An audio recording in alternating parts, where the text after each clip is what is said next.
یا ایھا الناس افشوا السلام واطعموا الطعام وصلوا الارحام وصلوا باللیل والناس نیام تدخلوا الجنہ بسلام۔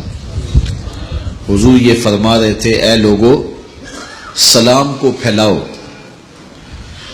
کھانا کھلاؤ، صلہ رحمی کرو، جب لوگ سوئے ہوئے ہوں تو مصلی بچھا کے نماز پڑھو تو رب کی جنت کے اندر سلامتی کے ساتھ داخل ہو جاؤ۔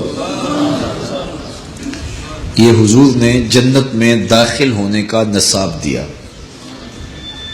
سلام پھیلاؤ،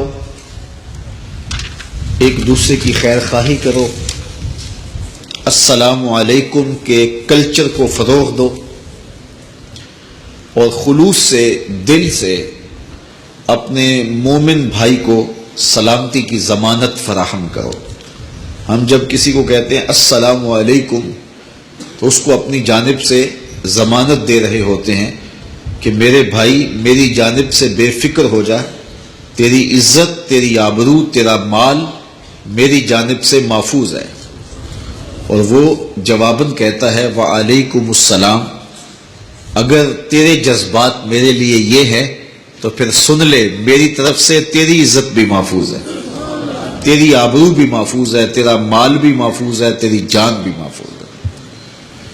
تو یہ ایک دوسرے کو ہم ضمانت دیتے ہیں، اور اگر ہم دل سے ضمانت دے رہے ہوں اور وہ بھی جواباً دل سے اس کا جواب دے رہا ہو تو پھر کتنا ستھرا، پاکیزہ اور پر اعتماد معاشرہ تشکیل پائے گا۔ کسی کو ہم جب ملتے ہیں تو پہلا قول ہی ہمارا السلام علیکم ہوتا ہے۔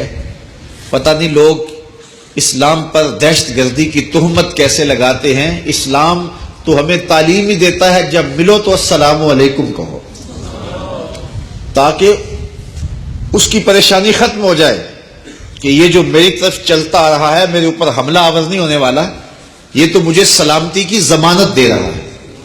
تو اسلام تو سلامتی کا دین ہے، اسلام تو امن کا دین ہے، اسلام تو محبت کا دین ہے۔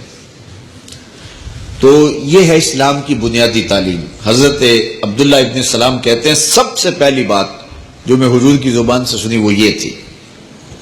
پھر حضور نے فرمایا وَأَطْعِمُوا الطَّعَامَ، لوگوں کو کھانا کھلاؤ۔ آپ کسی کو سلامتی کی ضمانت دے دیں اور پھر اس کو بٹھا کے کھانا کھلائیں تو کتنی خوبصورت معاشرت تشکیل پائے گی۔